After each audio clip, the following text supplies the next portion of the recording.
Takže štart v poriadku, s menšou posilou, z Rakova na Košíku, Košík natočený, Savica bude v kadi. Problémy na rozdíku máme veľké problémy, prúdárka nám to asi vyťahne. Počkáme si s vodou, ale bude tam problém, prúdárky to ťahajú, takže buď to zavrieme opačne, tak, ale asi aj predok, nech im to nezaleje vody. Takže babí sa s tým pasujú až do konca, roztiahnu vedenie. Myslím si, že už to môžeš pomaly zalievať a ideme ďalej s vodou. Aj. Vyzerá to, neviem, či nám zlomený zub, alebo asi to len vyplo.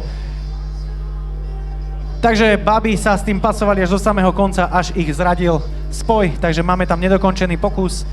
Ženy z Vrútok nie sú síce v lige, ale prišli dnes si vybehnúť do Rakše na memoriál Juraja Grauzľa, kde sa pokúsili zosadiť z trónu ženy z Kamenej Poruby, čo sa im nepodarilo. Aktuálne máme teda na prvej priečke ženy z Kamenej Poruby s časom 18:54.